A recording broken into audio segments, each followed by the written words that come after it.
Alright, so how y'all doing, boys? Hope you're doing well. Now in today's video, finally deterring from all of the Sariel showcases which we've been doing. They've honestly been a lot of fun. I've really enjoyed using that Sariel and can't wait for him to actually have a unit come out that he's meant to support. If you look at the way he's built, he's obviously made for like a light type Elizabeth or something along those lines, but here we go, once again back on the Traitor Meliodas grind, and using him alongside green ESCANOR. Now, the main reason for that being is if you guys watched yesterday's video, was the bird guide, and I went ahead and got enough materials to get another holy relic. So before we catch up to the JP version, we can infinitely grind them. I did a little bit of thinking and I was like, hey, green ESCANOR is definitely one of the characters I want to get that for. But if you guys don't know what the holy relic effect is, increase attack by the value equal to 50% of the hero's defense at the start of battle. So fairly good holy relic. I'm not going to go ahead and build like a triple defense set for ESCANOR or anything like that, but we're going to give him some fairly decent rolls. But jumping over to the ultimate here, we have him 6/6 of course. Jumping over to the equipment, we are rocking him on a attack crit set.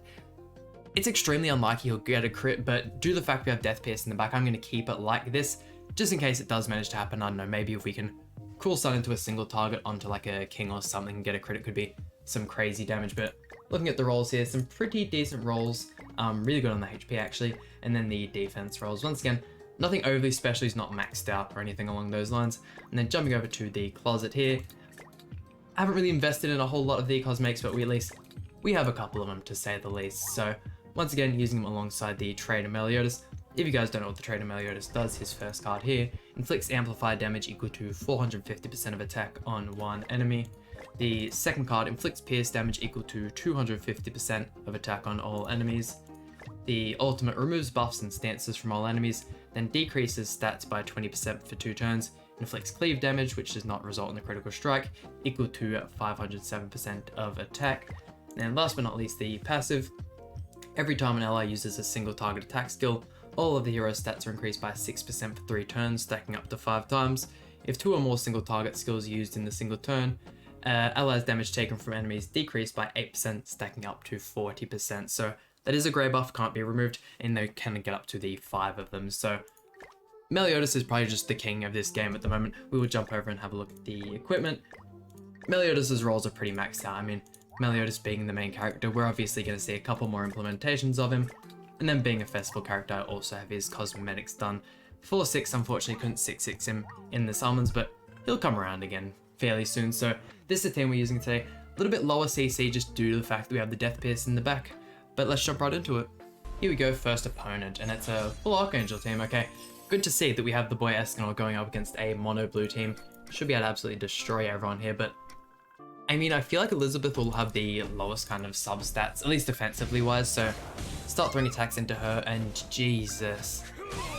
I mean, don't get me wrong, I understand he did have like a lower CC than us, but man's almost hitting as much as Meliodas, and that's with the 3 buffs, because Meliodas' buff does actually, you know, apply before the attack goes out, which is really, really nice. Just more ways to just make the character even better than he is. But honestly, when I actually made the holy relic for this ESCANOR, I was looking for teams and deciding, you know, I obviously wanted to use him alongside the Traitor Meliodas more than I would have wanted to King, because having double single target cards, I mean, it's just destined to be. Why wouldn't you use them alongside Meliodas?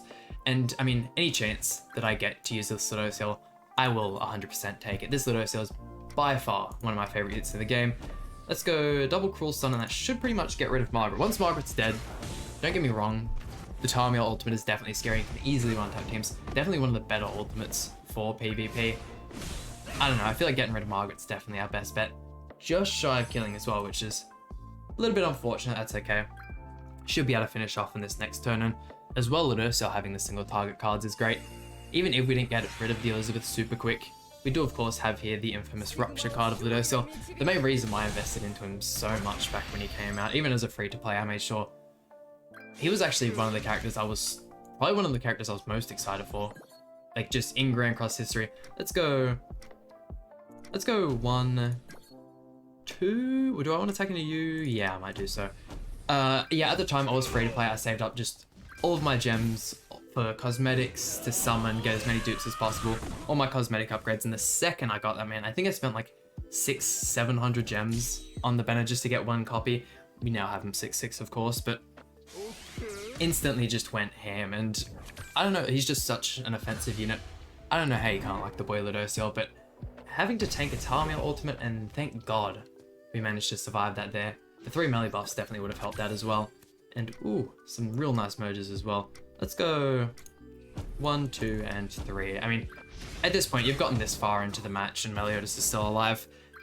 If Meliodas gets to 5 buffs in a PvP match, there is just no way you're winning. Like, that man can like turn the bird into just, makes it look like a child. He just cannot do any damage to you, but actually having the ESCANOR ultimate here, if we can manage to survive this attack from Sariel, that would be nice. And of course not. That's alright, let's go on to the next match.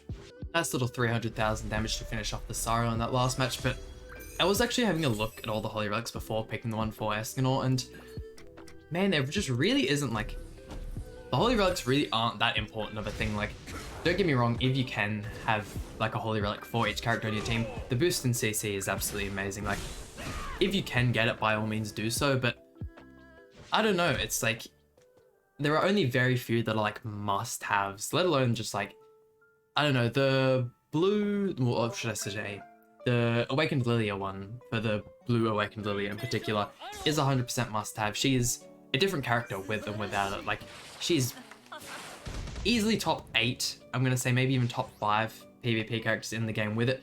Without it, she is just, she's nothing. Like I said, she's a whole different character. So other than that, characters like Purgatory Barn are very useful. The Gotha one only really works in PvE, so no point getting that on there. Also, look at Meliodas just go off. If he attacked into Gotha there, I can guarantee you he probably would have double crit and wiped them, but a lot of AoE cards as well. But yeah, the ESCANOR one helps. Even like the Lolly Melon and the True Seeker Melon don't need either of those. Zaratrust you don't really use in PvE. The Roxy one, I believe it was just like an increase in just stats, so once again, not something you really need. I do hope they start to bring out a couple more good ones. The Goddesses actually recently got hers on the JP version, and boy oh boy am I so glad that it's just a terrible Holy Relic. I don't want to see Goddesses in the meta again, like, at all. Even if it's just a different implementation. I've just had enough of that character. And one of the, oh god, this is definitely not the team we want to come up against. Having pretty much no blue units other than Ladocel might be in a bit of trouble. If we could kill Arthur first turn though, that'd be great. But one of the weird things I found about Goddesses as Holy Relic is it's an increase, well, an extra 15%, you know, just strength to shields, which is fine and all. It's not that good of a Holy Relic, but the fact that that is what it is. Also, this guy has the Arthur Holy Relic, unless he just has Talmio Grace and just absolutely popped off there. 15% extra increase to shields means pretty much every other Goddesses has to have a shield card, so pretty much all of them are going to be lame. And I don't know how to feel about that. We do of course have the leaks that we are apparently getting a light type Elizabeth in the files, or at least everyone thinks we're getting that, so I really hope we don't, but we'll just have to wait and see. Let's go 1, but I do more damage throwing off ESCANOR single target and then the Amplifier. I might actually go ahead and do this instead. Don't get me wrong, we're trying to showcase the ESCANOR as much as possible. Yo, the Ignite there, even with the gift card, some nasty damage. Oh damn, we didn't even need the single target whatsoever. Damn, this Traitor Meliodas is something else. Like, before him and King arrived, this Barn Terry team cleaned the floor in PvP. There was nothing you could do. There was a period of time after the King of Fighters Club where if you didn't have this team, you were just losing. And the other teams that could beat it were if you were running a Ditto and you also had the Barn Terry. Like, even going up and like going against a Kyo version of the team instead just wasn't as strong as having Terry.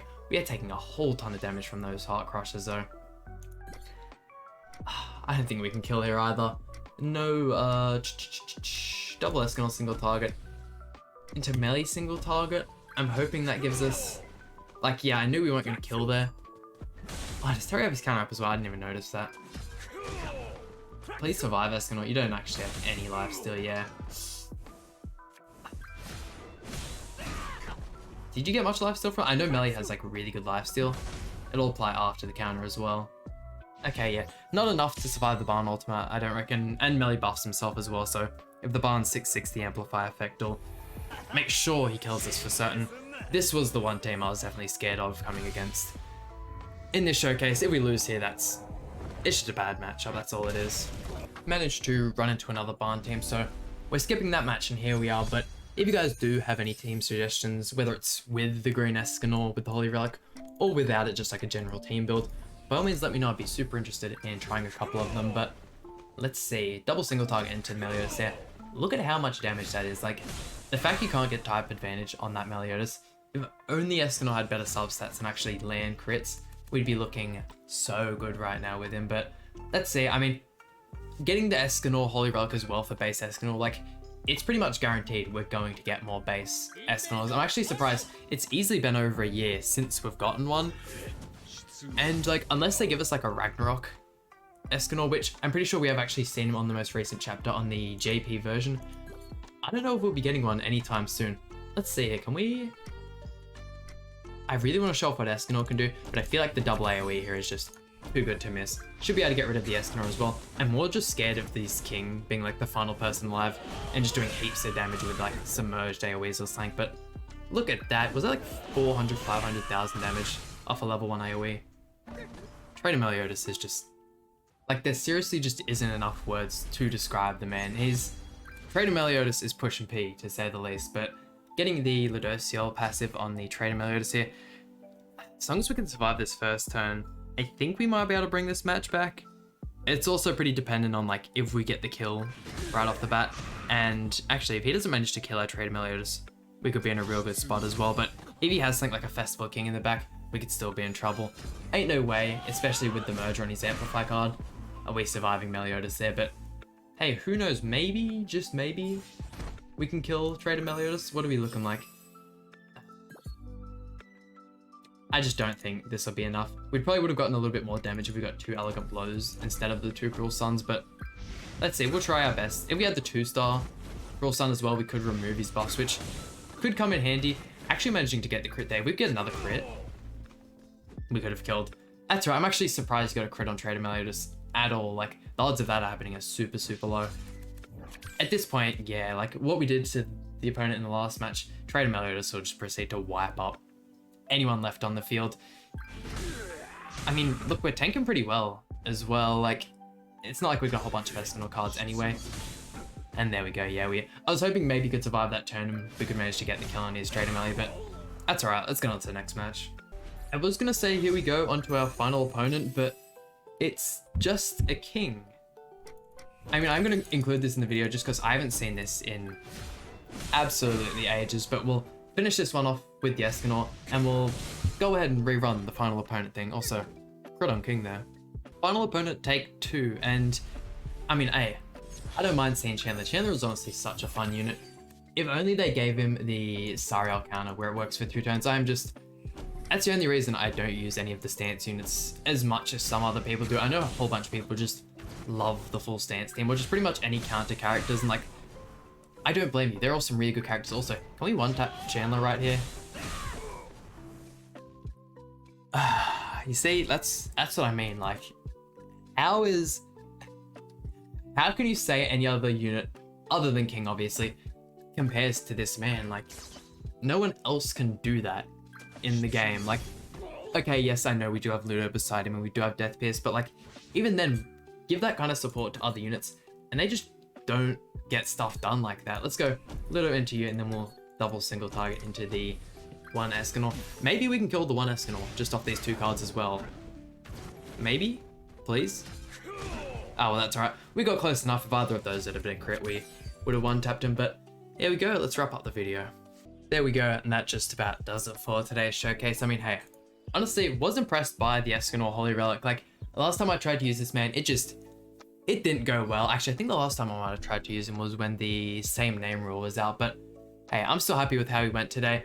Let me know what you guys would like to see as any next Holy Relics, because once we actually get the bird update where you can infinitely farm those purple materials, I will go ahead and actually get all of the Holy Relics in the game. It might take a little while. I'm not going to sit there for like 8-10 hours straight and just grind it out one day, but there we go. That just about does it for today's video. Hope you guys enjoyed. Please hit the like button, subscribe. Really means a lot to me, and I'll see you guys for some more Grand Cross content.